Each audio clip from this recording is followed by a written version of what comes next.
Hello again, and welcome back to the Farmington Players Audio Theater. My name is Andrew Scott.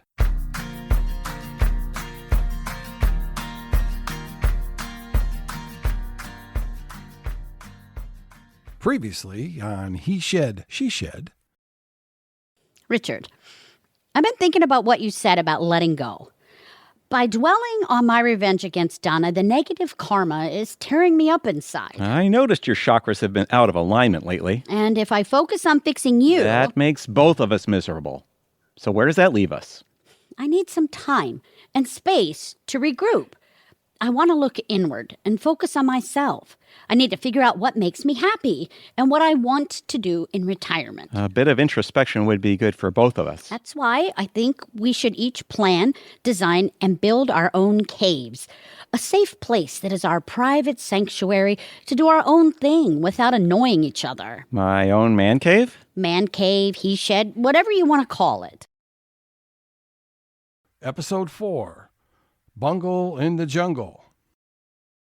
This week, we discover what Richard has up his sleeve for his very own man cave. So it came to me, or rather, he came to me, spoke to me in a dream in his velvety, manly man voice. The king. No, not Martin Luther, the one and only king, my man, Elvis. And he gave me a vision for my man cave, to recreate his favorite room in Graceland, the Jungle Room. I love it. The tiki vibe, the shag carpet, the monkey statues, the waterfall. But I'm not telling Annie. She'll want to take over, and I don't want her horning in. It's morning at the Papadapolis House, and Annie is trying to make breakfast.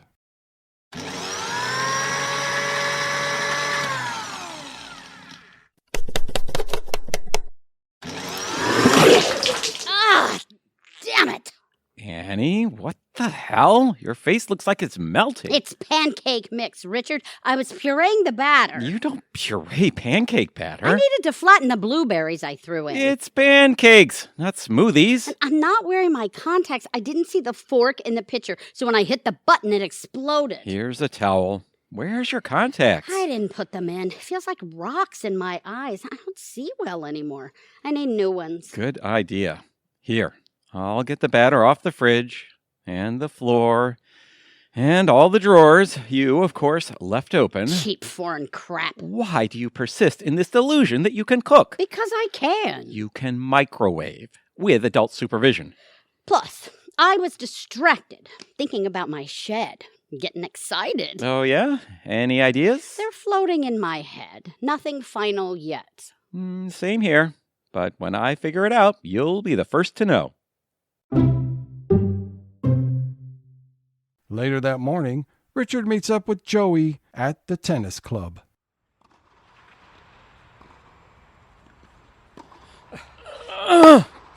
Game! Wow, Richard. 4 straight points. Did you eat your Wheaties? I had raw pancake batter off the floor. A little soupy, but not bad. Oh, so Annie made breakfast. So, Joey, I need to score some bright green 1970 shag carpeting. I think Gaudy Carpets R Us is having a sale. It goes on the floor and the ceiling. Elvis did it for the acoustics. This is a man cave, not a concert hall. But I'll have karaoke, which will be all Elvis all the time. I've heard your karaoke. Does all this have Annie's seal of approval? Are you crazy? She'll come up with all sorts of stupid, tasteful suggestions and ruin it. No, she'll be the last to know. While Richard is playing tennis, Annie meets Sherry at the coffee shop. Just black coffee with extra black. Sherry? Lock some bagel for me, please. Rough morning, Annie? I was attacked by a blender. Here, take my napkin. You have schmutz in your hair. It looks like baby batter. Pancake batter. Oh, I thought maybe you caught some morning, afternoon delight. So, what's new with the lion's witchy woman? Donna, still flying high in the sky with that lion spot. The big cheese gave her a big bonus. You think she'll figure out you and Tad recorded it? Nah, she's still sniffing around, but she can't place the voices. Tad's leading around a wild goose chase. He told her a couple of freelancers did it. Speaking of Tad, what's happening with you two? Have you managed to snare him yet? The Tad thing is going nowhere fast. He's ignoring my seductive bait. It appears his schlong... Isn't interested in your trap. Bingo. You may be right. Tad definitely has his eyes on Hunter. So for now, he's friendly and professional at work, and don't ask, don't tell, off the clock. On a positive note, Richard and I are talking about our sheds. I have some ideas, but feel so scattered lately I need to focus. Okay, you're doing yoga with me tomorrow. It's a class called Positive Affirmations, all about uplifting and centering your life. Oh, I'll pass. I don't get into that new age mumbo-jumbo. Oh, said the queen of chakra and aura. Fine, I'll go. But drinks afterwards, and I don't mean herbal tea. At the Lions offices downtown, we meet the new Lions intern.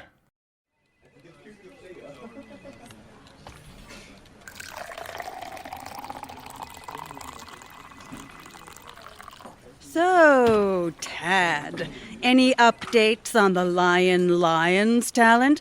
I've got such a huge bonus. I'd like to share the wealth. Maybe give them a $5 Starbucks certificate. Damn, Donna, I seem to have misplaced their contact info. You know I'm kind of bad at details like that. I'll keep looking. Any slower and they'll build a coffin around you. Tad, I'd like you to meet our new associate intern, Snidely. Whiplash? No. I fell off a swing in 3rd grade, so my neck turns funny. And the name's actually Sydney. Sydney O'Malley. Great. I didn't realize we needed another intern. You do such a piss-poor job making copies, I thought you could use some help. Plus, Sydney can assist Sherry with radio and TV ads. An extra set of eyes never hurts, don't you agree? I suppose... Speaking of copies, you never Xeroxed those contracts I needed. A perfect example of your utter worthlessness. Well, I gave them to you yesterday morning. Well, obviously you didn't, since I don't see them. So, chop chop, I have a manicure appointment.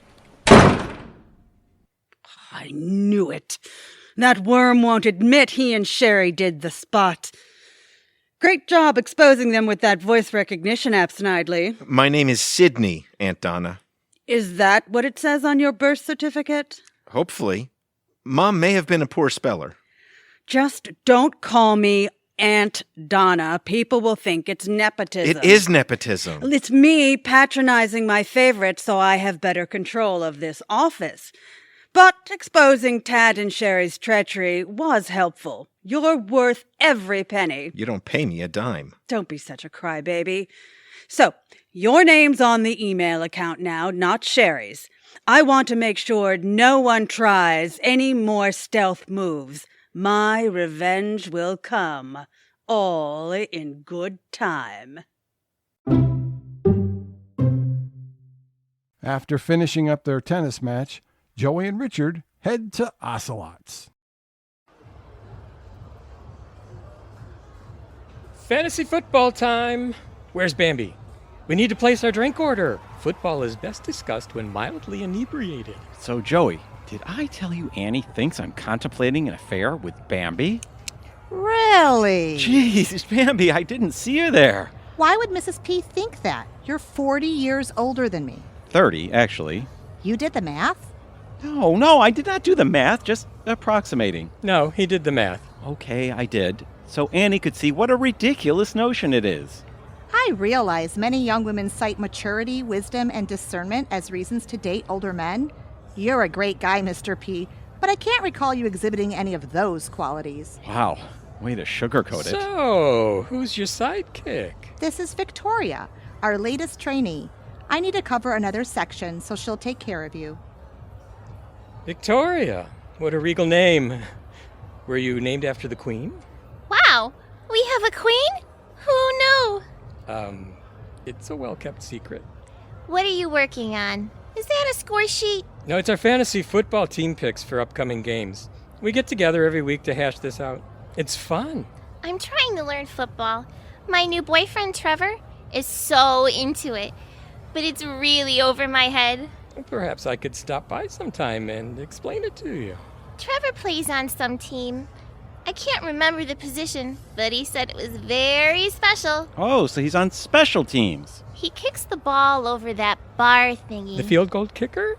Or was it a net thingy? So he plays soccer. They call that football, too. I know he kicks really far, like 500 yards. Okay, maybe 50 yards, but you're close. What I really hate about football is when two teams are playing and they're wearing the same color outfits. That's uniforms? I mean, what's up with that? Well, one team actually... And you can't see their faces, so you can't recognize anybody. Okay, so football then, I think. So usually by the second inning... Half. Quarter. What are we talking about? I'm totally confused. Sounds like you're totally confused by the first inning. So, what do you guys have? A round of two-hearted. Coming right up. I like her. Not a lot of gray matter there, but as far as women go, that works better for me. And she has a boyfriend. That doesn't mean anything. She wants to learn football and being a man of the world. With 2 failed marriages. There's so much I could teach her about football and stuff. Again, operative word, boyfriend. And I'm only maybe 20 years older. My, aren't we both good at math? Hey, come over and watch the game tomorrow. I have more man cave ideas I want to run by you. I'm thinking maybe AstroTurf instead of carpeting. I heard you don't have to clean it that often. On his way home, Richard stops by Gwen's office. So Annie said I could have the basement. Now, the sliding door is open to the yard, so I could do outdoor weddings, and I still have my white Elvis jumpsuit. It's tight, but... Gwen, why is your face all scrunched up? Ugh, I'm mentally vomiting. Why? What's not to like? You mean what's not to not like? You as the great white whale? AstroTurf on the ceiling? Cheap tiki knockoffs? Excuse me, Bile's coming up again. Look, idiot, we're here to look at the Ocelots commercial. Another cringeworthy piece of ineptitude. Nice of Frank to let you review them. Don't be stupid. There's nothing nice about Frank. He gave them to me to make sure he didn't miss anything. That way, if there's a mistake, I get blamed for his incompetence. But didn't Ocelot sign off on it already? Doesn't matter. Even when the client signs off, it's never their fault.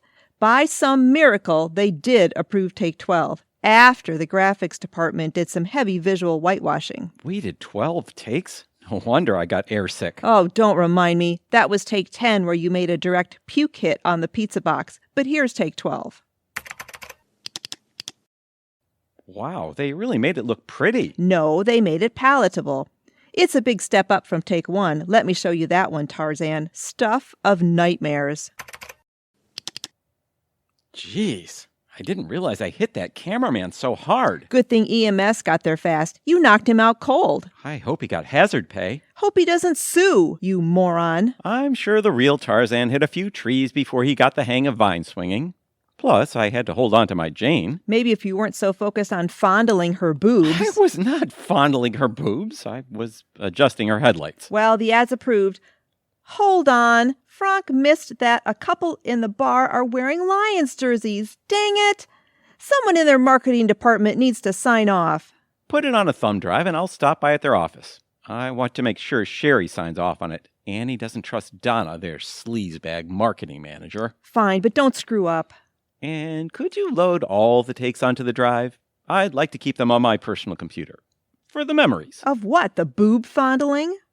Hey, great screensaver. Is that you ziplining? As always, you have a firm grasp of the obvious. And there's elephants? Wow, you're very adventurous. How did you think I was spending retirement? Sitting at home, waiting to resurrect your dismal career? And you're smiling? I didn't think you were capable of that. Not thinking is your stock in trade. So listen, dimwit. Sherry needs to sign off on Take 12. That's Take 12. Mess this up and I will strangle you with that loincloth. On his way home, Richard swings by the Lions' front office. Anybody here? Hi, I'm Sydney. Can I help you? Is Sherry around? She needs to review a commercial and sign off on it. A minor issue. A couple patrons are wearing your jerseys. She's not here, but I can load the commercial and make sure she sees it when she gets back. Great. It's on this drive. You just need to copy take 12. Got it. Be right back.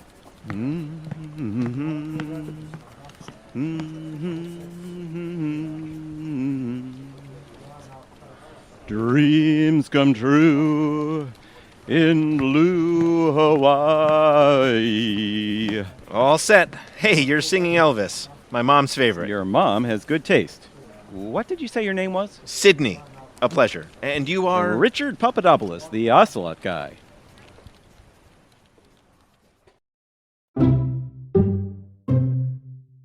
Finally, on his way home, Richard gets a call.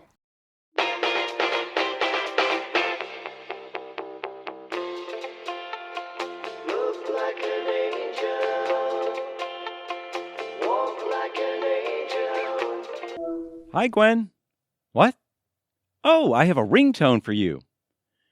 Yes, I stopped by their office. Sherry was out, but her assistant copied take 12. I'm emailing Sherry as we speak to confirm that she got it. Okay, here we are. Lions website, marketing page. Oh, here's her email. Trust me, I got this. Ciao, baby. Jeez, she thinks I can't do anything right. somalley@gmail.com. Huh, who knew Sherry was Irish? It's the end of the day, and Annie and Richard relax by watching some TV. And that's tonight's evening news. Making tomorrow better today. Oh, man, I'm wiped out. How was your day, Annie? So much clearer. Turns out I was wearing a left eye contact in both eyes. That's what I get for saving my spares. Mrs. Magoo, you've done it again.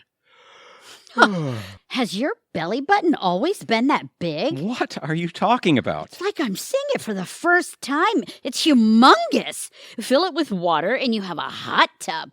Ooh, and your one nose hair is curling. Here, let me pluck it. Ouch! What are your contacts made from? The Hubble telescope? So, have you been thinking about your space? Starting to. Checking out carpeting, accent pieces. Alone? A blind man could decorate more tastefully than you. Taste is in the eye of the beholder. The thing to remember about taste is I have it and you don't. You better let me help. I'll be okay. Remember your white Elvis jumpsuit? A prime example of bad taste. Well, I still have You look like a bejeweled good humor man. You burned it, right? Or did I? As I recall, you were turned on by my Elvis striptease on our first date. I wore that very outfit. Turned on is pushing it, but that outfit did serve its purpose. Would you like a reprise? I have just the song. I'm just a hunka burning low. Ooh, well, viva Las Vegas. Ow. The next morning at the Lions office,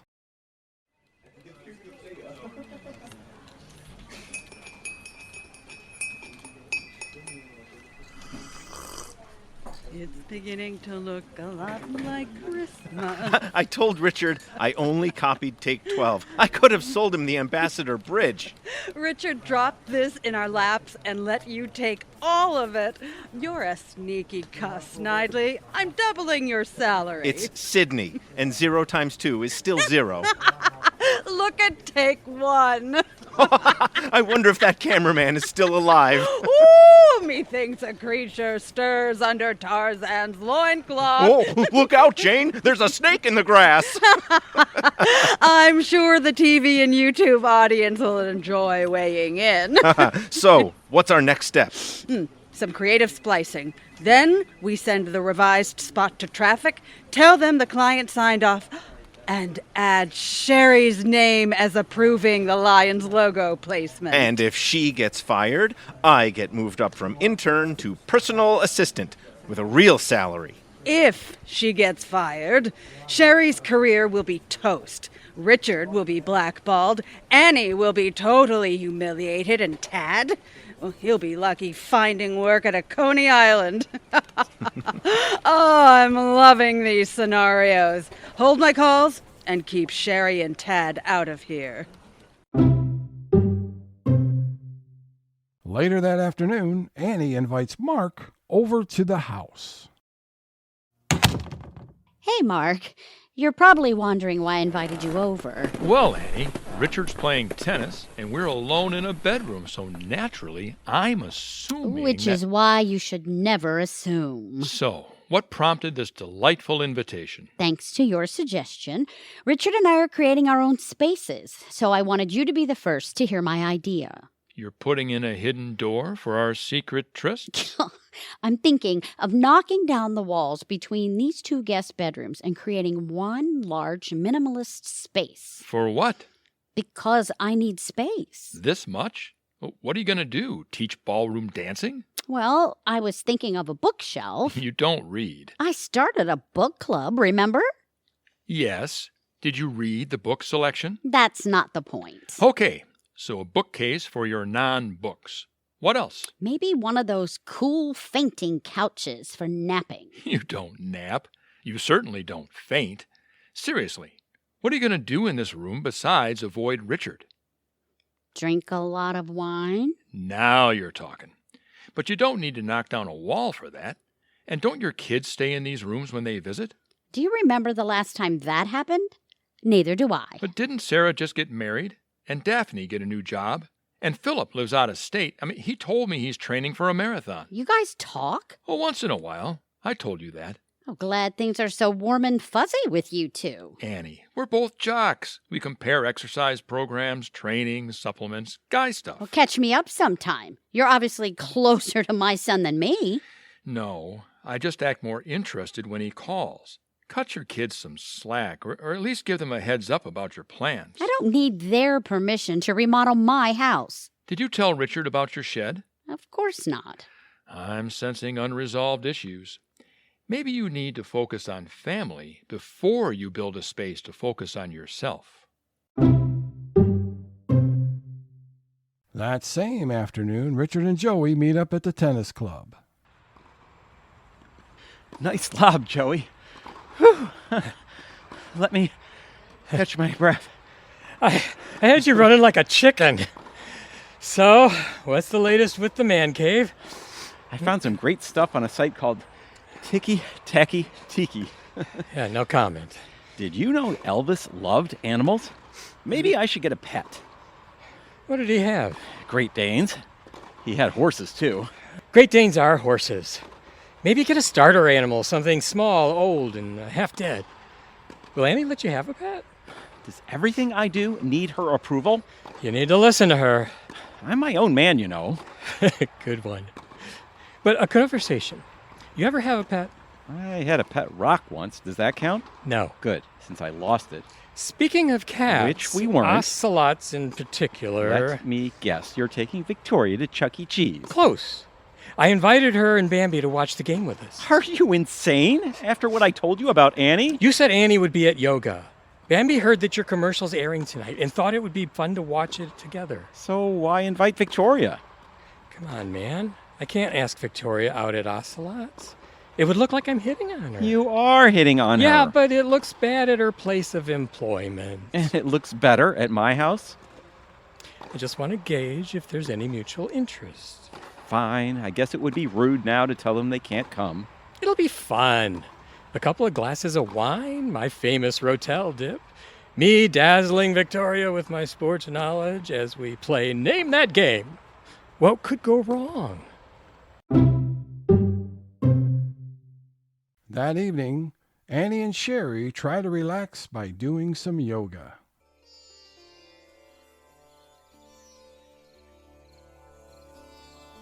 Now lay flat on your stomach. Arch your back. Lift up on your elbows and breathe deep to achieve maximum yogic nirvana. Who knew you needed $200 Lululemon leggings to achieve nirvana? positive affirmations, Annie. You look fine. Just breathe in and say, I am really rocking my 80s sweatpants. Now squeeze your glutes as you whisper, I love my buttocks. Oh, of course she loves her buttocks. What is she, a size 2? Let's move on to the hip opener. Sit up, spread your legs, and whisper, I love my hips. They are slim and shapely. She has no hips. She could fit into a straw. Excuse me, lady in the back? Is she talking to me? With the lavender sweatpants? That would be you. You need to relax your face. Sorry?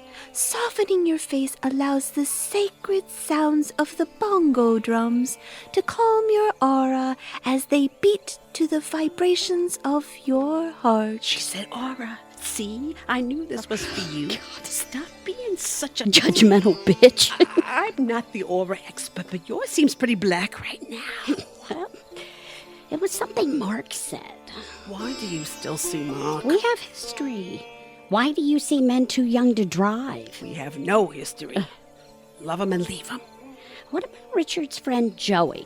He's more in your age range, and you might find him to be agreeably average. The guy who brought the Boda box to your party? I used that stuff to clean my stove. Okay, maybe I'm overselling him, but you could do worse. Now raise your legs, spread them apart, and push down on your thighs. Breaking news, she loves her thighs. I love her thighs. I hate her incense. It stinks in here. I'm sorry, that was me. I always pass gas when my legs are up in the air and spread. Just ask Richard. Okay, I need to sandblast that image out of my brain.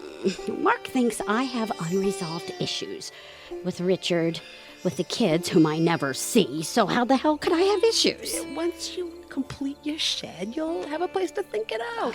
Now close your eyes and channel your inner yogi. That would be Yogi Bear.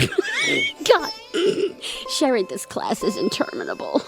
90 minutes plus Savasana, the corpse pose. Well, I'm already dying. How long have we been here? Maybe 10 minutes. Oh, God, this is so not my thing. Let's sneak out and drink wine at my house. Richard's watching the Lions game with Joey, and you can meet him again. Gauge if there's any mutual interest. At the Papadapolis house, Joey, Richard, and the Ocelot girls are watching the game. The Visa Halftime Report is brought to you by Visa. It's everywhere NFL fans want to be. So there won't be a bed, but the furniture will be upholstered faux. Super comfortable. Bambi, I can nap anywhere. My mom is a spatial architect. She could help you design your shed. Something timeless, experientially engaging. Really? Have her call me. Do you like my jungle room concept? It's a wonderful and creative use of space. Historic yet modern, and a really striking juxtaposition to your home decor. Write that down so I can tell it to Annie. Hey guys, how's the conversation going there? Great. We're discussing how football can be violent. Did you know that sometimes during a game, they use a shotgun? No, it's an offensive set, shotgun formation. It puts the quarterback 7 yards behind the line of scrimmage. My dad plays cribbage. I tried, but it's over my head. It feels like I'm in the deep end myself. So can non-Catholic players do a Hail Mary? Annie? Sherry, I thought you two were at yoga. We left early. Am I interrupting date night? It's not what it looks like. But I see 2 girls. Perhaps I'm interrupting a menage a trois. What am I, chopped liver? It would be a menage a quattro. Not that it's a menage of anything. Sherry, this is Joey. Forget every nice thing I said about him. I don't think you said anything nice. Mrs. P, Richard invited us here to watch our TV commercial. I thought it was a radio spot. So did I. I didn't read the contract. I was going to tell you. And when was that going to happen? Look, it's on now. Ooh, Tarzan. Jane is so hungry. What the the hell are you wearing? Or not wearing? It's a loincloth, okay? They didn't have one in my size. It's all turned around. Oh, my God. Is that a pubic hair? Amazing vision, Mrs. P. But don't worry, the photoreceptors of the human eye most easily discern green, red, and yellow. So most people won't notice Mr. P's pubes. Although they may notice Tarzan's kiwi sticking out of that loincloth. Talk about low-hanging fruit. It was a wardrobe malfunction. Let's swing by Ocelot's. Pick up carryout. Richard, are you fondling her boobs? I was adjusting the headlights. Use technical terms, people. You're in a jungle, so technically, wouldn't it be more like squeezing the melons? Oh my God! Look out! What? Sorry, I was yelling at the cameraman. Too late. Oh my God. This is the wrong take. Sherry, didn't you sign off on take 12? Take 12? You mean you fondled Bambi's boobs 12 times? I left you a copy. I even sent you an email to verify. I never received any email. I sent it this afternoon to the website, somalley@gmail.com. O'Malley? You idiot! Sherry throws Yiddish around like rice at a wedding, and you thought she was Irish? That's Sydney's email, Donna's new assistant. If she forged my name, my days are numbered. Oy vey. Sounds like we both need to get very drunk tonight. Let's go to your house. Don't wait up, Richard. Hey, that commercial made me hungry. Anybody up for pizza? The next day, Gwen tries to do some damage control.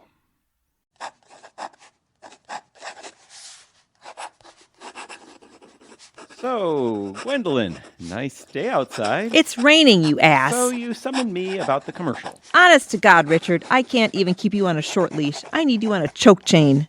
I'm sorry. I guess it was my fault. You guess? You had one task and you blew it. However... I suppose they're canceling Stop the contract. interrupting!